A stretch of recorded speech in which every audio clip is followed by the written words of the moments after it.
So I'll be summarizing chapters 5 to 7 of literature. Many educators of English as a foreign language believe that a study of literature is indispensable because it exposes students to meaningful contexts that are replete with descriptive language and interesting characters. Structuring lessons around the reading of literature introduces a profound range of vocabulary, dialogues, and prose. In addition to developing students' English language skills, teaching literature also appeals to their imagination, develops cultural awareness, and encourages critical thinking about plots, themes, and characters. A good writer cannot escape from the good reader's visualization and criticisms in this work. There are many strategies to scrutinize a literary piece, such as the use of the general guidelines to help the reader evaluate, interpret, and criticize writing. The following chapters explain well at why literary criticism is important in reading and how common approaches are used to analyze literature. Some of these approaches are traditional, sociological, new, reader response criticisms. Furthermore, to evaluate a literary piece, one must know the elements of the prose, poetry, and the story. It is also necessary for a reader to develop sensitivity, understand the various types of literary devices, such as imagery, figure of speech, and clear overview of transactional theory of literature, according to Rosenblatt, the reader, the text, or the poem. We will also gain knowledge and understanding in the significant role of action research in literature. An effective way to express a writer's mind to the reader is the use of the literary device. It is a kind or tool used by authors in their works in order to beautify the language of the text, add color to writings, and deliver meaning at the same time. Some of these devices arose in poetry, prose, and other writings such as alliteration, simile, metaphor, imagery, irony, and the likes. One of the strongest devices in literature is the so-called imagery, wherein the author uses words and phrases to create mental images for the reader. It refers to the descriptive language that evokes sensory experiences through the use of the different senses of sight, hearing, taste, touch, and smell. These sensory images are so obvious in popular literary pieces like Macbeth of William Shakespeare, The Great Gatsby of F. Scott Fitzgerald, and Preludes of T.S. Eliot. Thus, the reader visualizes the author's writings more realistically and help the authors to construct meaning and purpose of writing. Another popular literary device is the figure of speech. A figure of speech is so common that we most likely use in our lives. Two of are closely related, like simile and metaphor. Simile is a comparison between two objects using the words like, as, seems, and appears. A metaphor then is a comparison between two objects without using the words listed above. Metaphors are usually stated as one object is another object. In the poem Presentiment by Emily Dickinson, she states that presentiment is a shadow. Is presentiment, which means foreboding or anxiety, literally a shadow. The third one is alliteration. It is very common that involves words that begin with the same sound, like Sally sells seashells by the seashore. Anaphora uses also a specific clause at the beginning of each sentence or point to make a statement. Example, man, world, good night, and good luck. Assonance focuses on the vowel sound in the phrase, repeating them over and over to great effect. The next is hyperbole. It makes things seem bigger than they really were by using exaggeration that adds a bit of humor to the story. Example is, this is the war room from Dr. Strange's glove. The seventh is in metonymy. One word that has a very similar meaning can be used to another, using the word crown for royalty or lab coats for scientists are some examples. We also have here the personification. The sun smiled down on her is an example. There are many other figures of speech that are used in writing, which we are somehow familiar with the onomatopoeia, paradox, pan, synecdoche, understanding, antithesis, euphemism, and oxymoron. Another significant skill that a reader must be developed is visualization. What is visualization? The word sounds tricky and invites an intrigue as we analyze its hidden meaning. Visualizing refers to our ability to create pictures in our head based on text we read or words we hear. It is one of many skills that make reading comprehension possible.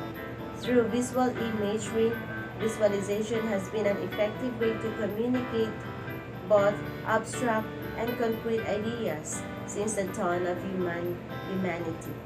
Visualizing is a skill that can be helpful in many domains, and while it is often associated with teaching early readers, even experienced readers can benefit from practice it with the skill. It is not necessary to start with the entire book, even a well-crafted sentence or short paragraph that can provide a rich springboard for a visualizing lesson. Visualizing strengthens reading comprehension, which as students gain a more thorough understanding of the text they are reading by consciously using the words to create mental images. As students gain more deliberate practice with this skill, the act of visualizing text becomes automatic. Students who visualize as they read not only have a richer reading experience but can recall what they have read for longer periods of time. It is according to Harvey and Godbase of 2000. In the transactional theory of literature, the reader, the text, the poem of Rosenblatt in 1919.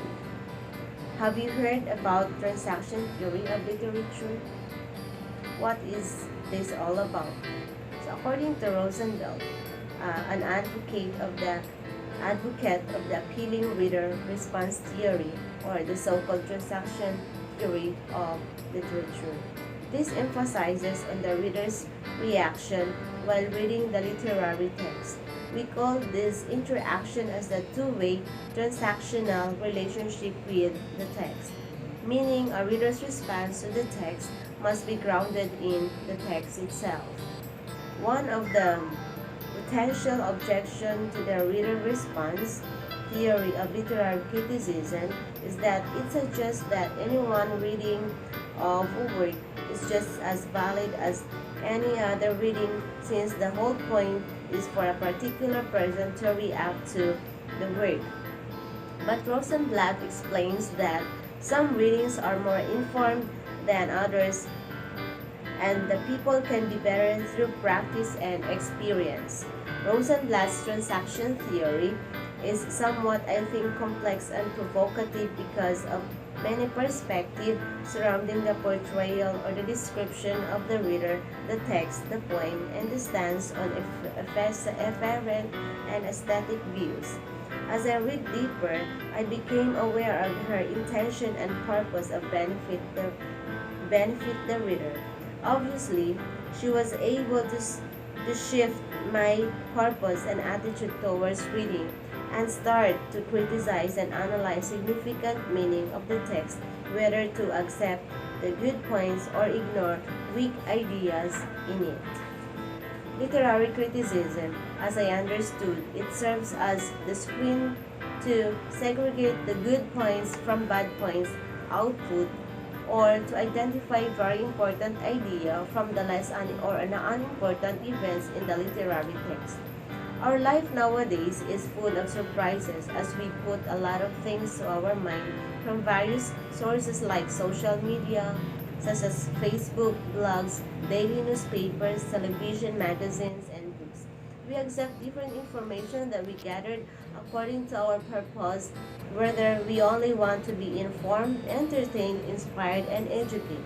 From this point, criticizing and evaluating of such material demand us to do so.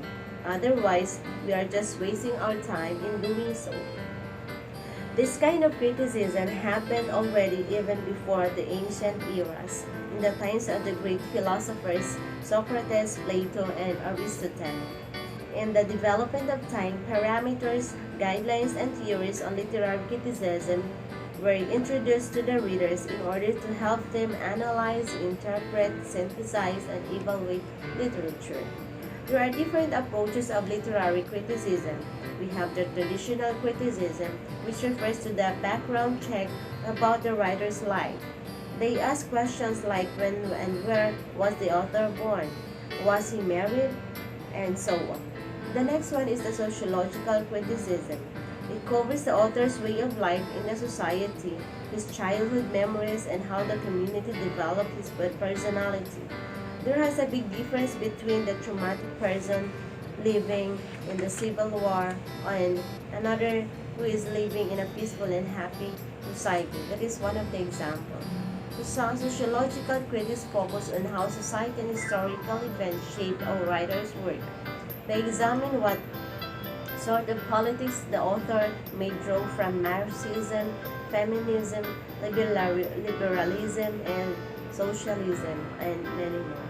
We also have the new criticism, which began in the middle part of the 20th century. It takes the more objective, closed approach in evaluation. New critics aren't concerned about where an author was born or whether he or she may have been part of the major war. Instead, new critics ignore the author's background and politics and instead analyze the text on its own merits. The fourth one is the reader response criticism. This kind of approach focuses on the single response and insights of the reader itself. It doesn't focus on the author's whereabouts nor politics and social status. For this case, then reader response criticism assumes that there is no single correct meaning and therefore no single method of analysis. What is an action research, of course? In school, action research refers to the wide variety of evaluative, investigative, and analytical research methods designed to diagnose problems or weaknesses, whether organizational, academic, or instructional, and help educators develop practical solutions to address them quickly and efficiently. Action research has proven to be a central approach to the investigation, reflection, and improvement of practice. It is considered students' engagement and focus on academic teachings, practical, and includes a discussion of research and pedagogy. And of course, the staff development. Master teachers are obliged to have practical research. According to Dr. Gregory S. Waddell, action research is a cycle of posing questions, gathering data and reflection, and deciding on a course of action. Action research also has been described as an informal, qualitative, formative, subjective, interpretative, or interpretive, reflective, and experiential model of inquiry in which all individuals involved in the study are knowing and contributing participants, according to Hopkins of 1992. So action research has the primary intent of providing a framework for qualitative investigations by teachers and researchers in complex working classroom situations.